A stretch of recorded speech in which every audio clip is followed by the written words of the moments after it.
Fakta manusia, iman dan hati. Bab 18 Iman dan hati.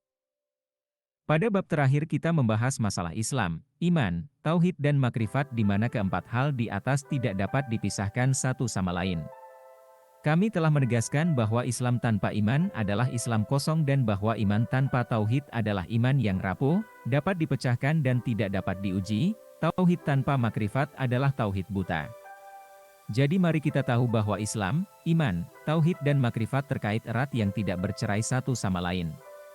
Ditekankan juga bahwa siapapun yang menjadikan Islam sebagai jalan hidupnya, maka tidak luput dari apa yang disebut ujian yang merupakan bentuk tekanan godaan paksaan, seruan untuk memungkinkan manusia melupakan kewajiban sumpah janjinya dengan Allah Subhanahu wa Ta'ala. Memang, hanya iman yang bisa menyelamatkan umat manusia agar tidak jatuh ke tangan musuh-musuh Allah. Iman saja dapat menentukan bahwa manusia tidak jatuh ke lembah terlupakan, hanyut dengan Allah SWT. Dan iman juga dapat memperkuat hubungan antara manusia dan Allah dan menuntun manusia ke jalan bimbingan untuk memungkinkan dirinya sendiri rahasianya dikembalikan kepada dirinya sendiri pemilik diri Tuhan alam semesta. Dalam Al-Quran, Allah SWT berulang kali memperingatkan, ingatan dan ancaman terhadap bahaya ujian dan manusia sering diajarkan untuk tahan terhadap ujian dan untuk dapat menerima bentuk ujian yang menimpanya secara langsung dan tidak langsung dengan dada terbuka dan menjaganya agar tidak kalah. Memang cabang keimanan tidak mungkin kuat jika tidak memiliki inti yang disebut tauhid karena iman yang tidak dilandasi angin topan akan mudah patah ketika terkena ujian badai. Dengan demikian, ia menyadari bahwa keyakinan iman tanpa pegangan tauhid tidak mungkin untuk mempertahankan wadah Islam. Kekuatan keyakinan karena memegang, tanpa memegang, tentu saja adalah hancurnya rasa percaya, sehingga timbul perasaan curiga, waham dan sebagainya yang dapat membawa kita mengelak kepada Allah SWT. Dengan demikian, umat Islam harus memiliki iman dan iman harus didasarkan pada tauhid dan memang tauhid tidak mungkin terhindar dari tindakan yang disebut makrifat. Pokok bahasan kita dalam pasal ini adalah iman. Ini adalah iman sejati yang telah menjadi dasar dari iman Islam itu sendiri sejak kelahiran Islam sebagai cara hidup manusia. Dari saat kutukan roh dengan Allah SWT, Nabi Adam, Shallallahu Alaihi Wasallam, dan terus dibawa oleh rantai dari seorang rasul ke seorang rasul.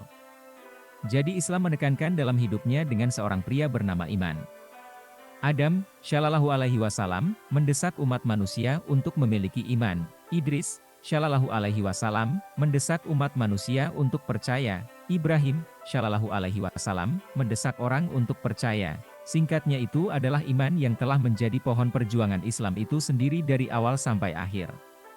Padahal, Allah Subhanahu wa Ta'ala sendiri tidak pernah membuat kita berbicara dengan manusia juga tidak Islami, tetapi Allah hanya membuat kita berbicara dan menghitung dengan orang-orang beriman. Memang, orang-orang beriman dapat menerima sesuatu yang dapat diterima dengan menggunakan otak pikiran dan iman juga dapat menerima sesuatu yang tidak diterima oleh logika otak pikiran, yaitu sesuatu yang ada di luar tingkat kekuatan berpikir manusia itu sendiri. Tanpa iman, manusia tidak dapat menerima keberadaan Allah, keberadaan malaikat, keberadaan surga dan neraka, qada, dan hadar. Oleh karena itu betapa jelas bagi kita pentingnya peran iman dalam kehidupan manusia. Jika ilmu kalam dapat diterima dan dapat dipelajari oleh otak manusia, maka ilmu gaib dan ilmu syahadah Allah Subhanahu wa Ta'ala hanya dapat diterima oleh kekuatan iman yang kuat. Memang otak yang cerdas dapat dan dengan mudah menerima ilmu kalam, diajarkan oleh guru atau masyarakatnya dan kemudian terus menempel pada otak pikirannya, ingatannya akan sesuatu selalu lebih unggul, namun di sisi lain jika otaknya lesu maka tentu saja seseorang tidak bisa menerima ilmu kalam maka tentu saja manusia tersebut akan lengket, bodoh dan seterusnya. Jika ilmu kalam dapat diterima oleh otak manusia, maka gaib dan syahadah tidak pernah dapat diterima oleh otak pikiran. Sebaliknya itu dapat diterima oleh otak batin bernama iman. Untuk menerima ilmu kalam, manusia harus mengasah otaknya agar tajam dan cerdas. Tetapi untuk menerima gaib dan ilmu syahadah manusia harus memperkuat kekuatan imannya dengan cara manusia harus membersihkan hatinya dengan Allah Subhanahu wa Ta'ala. Semakin bersih hatinya dengan Allah, semakin kuat kekuatan penerimaan ilmu gaib dan ilmu syahadah. Memang, tanpa otak batin yang disebut iman, manusia tidak akan dapat menerima bimbingan dari Tuhan. Mari kita bahas soal iman, jadi tentu saja kita harus tahu apa sebenarnya iman itu, bagaimana bisa atau kiat-kiat untuk menghasilkan iman dalam diri kita. Jadi pertama-tama mari kita ketahui definisi iman. Dalam bab terakhir telah didefinisikan iman, sebagai sesuatu yang keyakinan mutlak dalam sesuatu tanpa melalaikan pada orang lain. Sebuah keyakinan yang tidak dapat bergeming, diubah di mana ia tetap teguh dan didasarkan pada tauhid atau pegangan mutlak. Keyakinan ini tidak sekalipun merupakan keyakinan yang dapat dibangun atau bentuk keyakinan koersif dan seterusnya. Sebaliknya, keyakinan ini muncul dari dirinya sendiri tanpa dibuat-buat. Sesungguhnya keyakinan ini berasal dari cahaya kesucian hati dan hawa nafsu manusia kepada Allah. SWT. Dalam bab ini, kita akan membahas penafsiran iman secara rinci dalam konteks definisi iman dalam pandangan makrifat. Memulai iman terdiri dari 5 huruf yaitu urufu. Memang, pertama, alif, dalam kata iman diisyaratkan ke dalam diri, huruf ya, dalam kata iman diisyaratkan pada hati, huruf mim, dalam kata iman ditunjukkan ke mata hati, mata basir. Huruf kedua, alif, dalam kata iman mengisyaratkan fakta orang dan huruf nun, dalam kata iman menunjukkan cahaya hati, cahaya mata basir. Jadi dapat disimpulkan bahwa kata LMAN, rufu, akan membahas 5 hal yang erat kaitannya satu sama lain. Oleh karena itu, untuk menghasilkan bentuk pemahaman iman yang benar, seseorang harus memiliki pemahaman yang mendalam tentang 5 poin di atas. Sesungguhnya batin manusia adalah diri rahasia Allah SWT dan manusia adalah sifat Allah, nama manusia adalah nama Allah dan perilaku manusia adalah perbuatan Allah. Sesungguhnya tidak ada tingkah laku manusia dalam diri manusia kecuali tingkah laku Allah. Manusia berasal dari alam dan harus kembali ke gaib dan makna manusia hanyalah untuk mengungkapkan sifat Allah SWT karena Allah SWT Tuhan alam semesta menyatakan dirinya dengan sifatnya dan memuji dirinya dalam namanya dan menguji nimfanya dengan afaalnya. Memang, manusia berasal dari satu diri dan kembali ke satu ketika alam dapat mengekspresikan substansi, dan memang sifat yang dapat mengungkapkannya disebut mati. Singkatnya, manusia berasal dari suatu substansi kemudian akan kembali ke substansi. Hal ini sesuai dengan firman Allah dalam ayat kami, Al-Qasas 88. Tidak ada yang ada, hanya substansinya. Maka segala sesuatu terhapus kecuali bahwa semua dahir adalah wajahnya sama, dia adalah yang berhak, dan kepadanya harus dikembalikan. Karena kita menyadari bahwa kita adalah sifat Allah dan bahwa sifat Tuhan akan diuji dengan afaalnya untuk tujuan menentukan sumpah sifat dan substansinya, roh sebelumnya dipegang teguh dan janji dipenuhi, maka kita tentu tidak luput dari ujian. Seperti teguhnya Allah dalam ayat Al-Ankabut 2. Apakah orang-orang berpikir bahwa mereka dibiarkan mengklaim bahwa kita telah percaya sementara mereka belum diuji? Memang, manusia dan ujian tidak dapat dipisahkan, manusia akan tetap dipuji selama mereka dan menggunakan nafas, kehidupan, mereka untuk hidup. Selama jasad dan rahasianya masih dikandung oleh tubuh, maka itu selama sifat Allah masih akan diuji dengan berbagai cobaan. Ujian tidak hanya berarti sulit, tetapi pada kenyataannya, ujian Allah diungkapkan dengan apa yang disebut, kesenangan, memang sulit dan mudah, miskin kaya, penghinaan mulia dan sebagainya bahwa memenggal kepala manusia adalah bagian dari bentuk ujian afaal Allah tentang sifatnya. Memang, hari ini jarang benar di antara orang-orang untuk menyadari fakta ini, bahkan banyak orang tidak mengenal diri mereka sendiri, mereka mengaku dengan lidah mereka, orang-orang ini adalah hak Allah.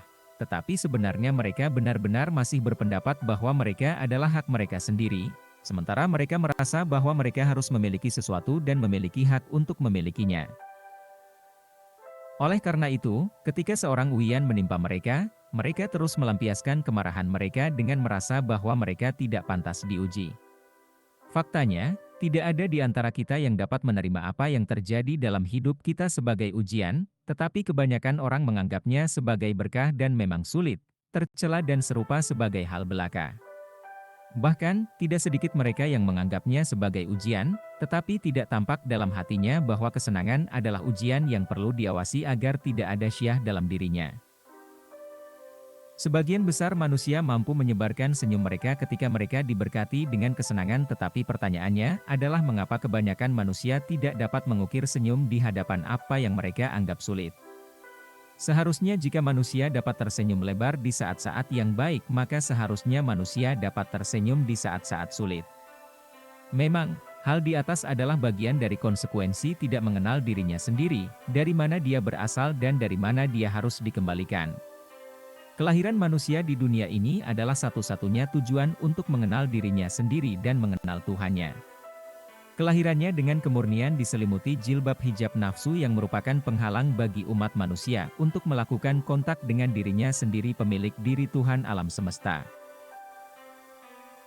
Fakta kenajisan manusia inilah yang membuat manusia melupakan dirinya sendiri, tanggung jawabnya, sumpahnya yang telah dimeteraikan sebelumnya. Adapun fakta bahwa ketidakmurnian manusia terletak di hati manusia itu sendiri. Seperti yang dikatakan Rasulullah SAW.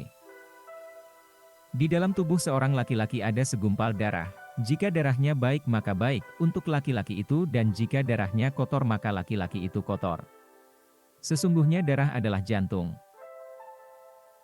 Di sini dapat menjelaskan lebih lanjut kepada kita bahwa orang suci manusia yang kotor sebenarnya dihakimi di dalam hatinya. Sesungguhnya hati yang kotor membawa orang yang kotor kepada Allah SWT. Jadi semakin kotor hati pria itu, semakin jauh pria itu dengan Allah SWT. Semakin murni hati manusia, semakin dekat Allah dengannya.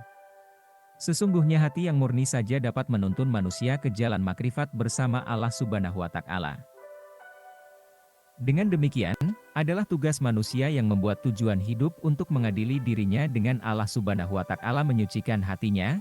Ketika hati murni maka datang kepadanya cinta untuk dirinya sendiri, cinta untuk Allah dan cinta untuk Tuhan semesta alam.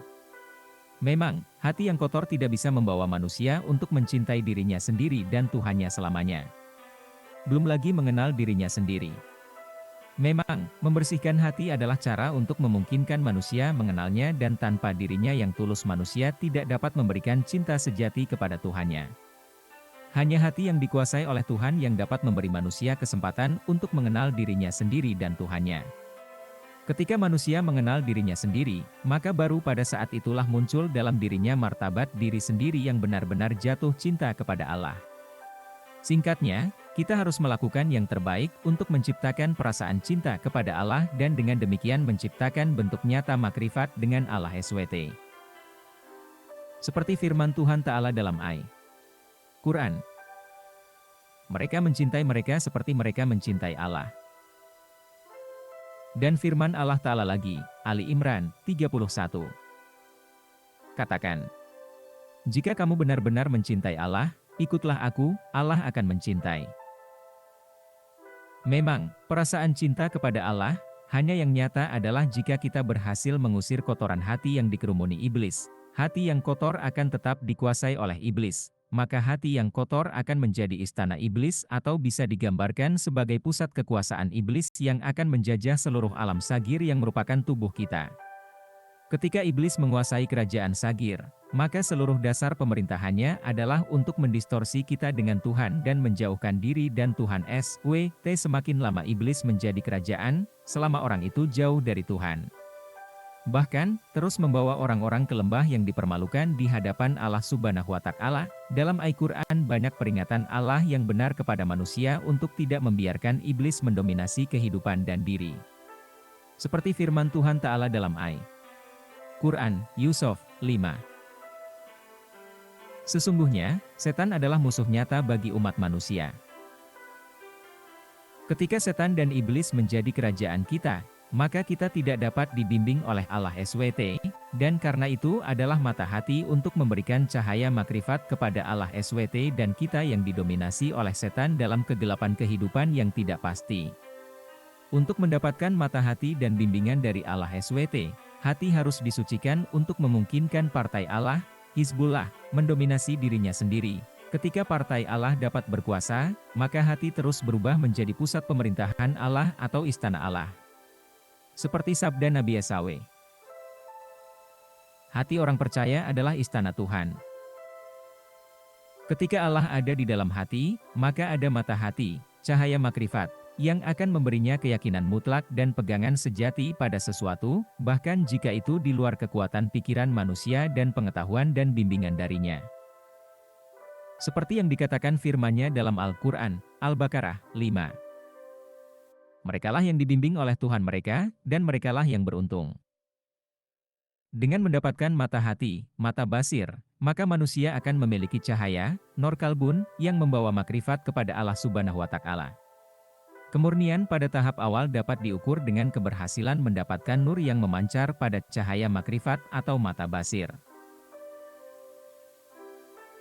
Sesungguhnya mata basir akan terpancar ketika hati bersih dan murni dengan Allah SWT dan dengan hadirat mata basir, maka manusia tidak hanya dapat melihat apa yang merupakan zahir tetapi manusia dapat menyaksikan sesuatu yang gaib dan keluar dari pemikiran manusia, dengan demikian perasaan cinta dan keagungan yang mendalam terhadap Allah semakin kuat dan tebal. Dengan demikian manusia akan memberikan segala kasih sayang, cinta rasa dan keagungan hanya kepada Tuhan. Mereka tidak lagi membagi kasih sayang, cinta rasa dan keagungan itu kepada orang lain tetapi dengan sungguh-sungguh muncul dalam diri mereka kualitas yang memberikan segalanya hanya untuk Tuhan. Mereka tidak akan lagi bergantung pada siapapun selain Allah, dan mereka juga tidak akan dibimbing oleh Allah SWT seperti yang diberikan kepada para rasul, para nabi, aulia-aulia dan orang-orang yang dihina olehnya. Sebagai Allah Erli berfirman dalam ayat Quran, Al-Fatihah 4:7. Dia adalah Raja Ad-Din, kepada siapa dia berdedikasi dan kepadanya diminta untuk menciptakan jalan yang merupakan jalan yang diberikan kepada mereka yang dicemooh dan bukan jalan kesalahan. Penafsiran makrifat catatan, harap pahami hal ini dengan baik, agar tidak menimbulkan kebingungan. Yang terbaik adalah bertanya kepada orang fakta dan makrifat.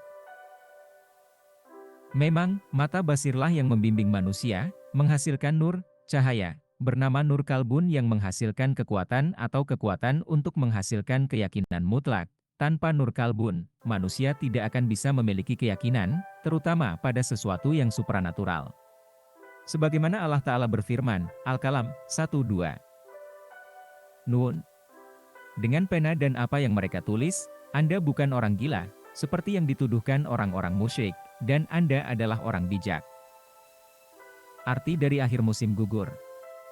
Nur kalbun akan dapat menerima sesuatu yang masih dalam kalam yang supranatural dan sesuatu yang terang, ternyata, dan memang keyakinan seperti itu adalah berkah dan bahkan tidak gila, meskipun jauh dari prevalensi kekuatan otak berpikir manusia, pada kenyataannya, itu adalah nikmat tertinggi yang tidak semua orang kuasai tetapi dapat dianggap sebagai hadiah khusus.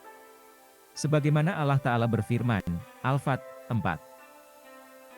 Dialah yang telah menurunkan damai sejahtera ke dalam hati orang-orang beriman, sehingga iman mereka bertambah dengan iman mereka. Memang, manusia yang bukan milik nur kalbun adalah manusia yang buta terhadap matanya dan tidak berlebihan jika dikatakan bahwa manusia tidak terlalu berhati-hati. Ketika manusia telah membutakan hatinya, maka hidupnya penuh dengan meraba-raba petunjuk bahwa ia tidak datang, dan memang nur kalbun adalah hati sejati manusia. Maka dengan pembahasan yang begitu panjang, dapat disimpulkan bahwa seseorang yang bertujuan untuk menegakkan dirinya bersama Allah Subhanahu wa Ta'ala harus memiliki hati yang bersih, memiliki mata hati untuk bimbingan, pengetahuan dan keyakinan dan pegangan mutlak. Manusia harus menghasilkan dalam kehidupan sesuatu yang disebut nur kalbun yang menyandang tiang hati seseorang dalam hidupnya, jadi berjuanglah untuk menghasilkan nur kalbun dalam hidup kita. Dan berbahagialah bagi mereka yang telah mendapatkan nur kalbun, dan mereka termasuk yang beruntung. Oleh karena itu, dalam diskusi ini, saya ingin menafsirkan iman sebagai berikut. Kami juga memahami bahwa nur kalbunlah sendiri dapat menghasilkan iman yang benar dalam diri manusia, dan mulai nur kalbun adalah hati sejati manusia bernama kalbun. Bagi nur kalbun yang bisa menerima dengan keyakinan mutlak sesuatu yang masih belum nyata dan sesuatu yang sudah nyata. Memang, dengan berkat seperti itu Anda tidak benar-benar gila, meskipun kepercayaan yang Anda pegang berada di luar kekuatan universal pemikiran manusia. Telah ditegaskan bahwa tanpa menghasilkan nur kalbun, kalbi, manusia tidak akan mendapatkan iman.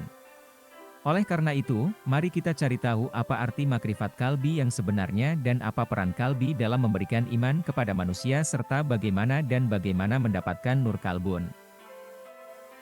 Adapun definisi hati dalam pandangan fakta adalah nur kalbun yang bergerak di antara bagian bawah hati sampai ke bagian atas hati manusia. Oleh karena itu, harus ditunjukkan bahwa nur kalbun adalah hati sejati pria itu. Memang, kelahiran manusia yang dianggap keramat ini karena fakta bahwa nur kalbunnya masih bersinar dan belum tertutup atau berhijab oleh nafsu berlapis-lapis dan memiliki kebiasaan naluri, kemauan, temperamen yang berbeda dari satu lapisan martabat yang lain. Namun, ketika manusia mulai pubertas dan dewasa, maka cahaya nur kalbun, lampu makrifat, akan terus memudar karena selaput nafsu yang diserang oleh kotoran iblis. Semakin lama penyakitnya, semakin tebal selaput melindungi cahaya makrifat. Memang, hijab-hijab nafsu yang dimaksud adalah gumpalan kotor darah supranatural di bawah hati seorang manusia. Gumpalan darah kotor ini justru menutupi wajah cahaya makrifat sehingga tidak menghasilkan sinar apapun. Ketika sinar nur kalbun ini tidak ada. Dengan demikian, manusia secara otomatis dikatakan telah didominasi oleh hiskoh iblis, yang menyebabkan manusia tidak lagi menerima bimbingan dari Tuhannya. Selain itu, perlu ditekankan bahwa peran nur kalbun terlalu penting dalam kehidupan manusia dalam konteks hubungannya dengan Allah SWT, di mana nur kalbunlah justru dapat menghasilkan akal sehat dan dengan adanya akal sehat sebenarnya terbentuk suatu keyakinan mutlak yang disebut iman. Jadi nur kalbun, akal sehat dan iman adalah tiga hal terpenting yang diketahui manusia. Gerakan nur kalbun dalam proses menghasilkan iman dapat dibayangkan seperti ini, di mana nur kalbun yang dilepaskan oleh cahaya makrifat di bawah hati akan memancarkan cahaya, nur kalbun, ke atas hati manusia. Dari bagian hati yang berperan sebagai transformator akan memancarkan cahaya, nur kalbun, ke bagian otak manusia. Ketika cahaya, nur kalbun, diterima oleh otak, maka daya penerimaan akan beredarnya petunjuk dari Allah SWT. Kemudian dari sinilah muncul apa yang disebut akal sehat dan akal sehat yang memancarkan siaran hidrasi Allah SWT ke seluruh alam sagir yang menyebabkan kepercayaan mutlak pada sesuatu bahkan jika itu keluar dan tingkat pemikiran.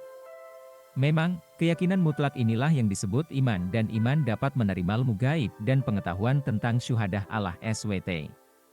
Karena kita sudah memahami bahwa pilar perjuangan untuk menyucikan hati adalah untuk mendapatkan nur kalbun, maka kita harus bertindak untuk memproduksinya dalam hidup kita, dan kita harus memurnikan nafsu kita sampai tercapai kematian nafsu mulia di sisi Allah SWT. Kita perlu mengikis darah kotor di bawah hati kita yang telah menyelimuti cahaya makrifat.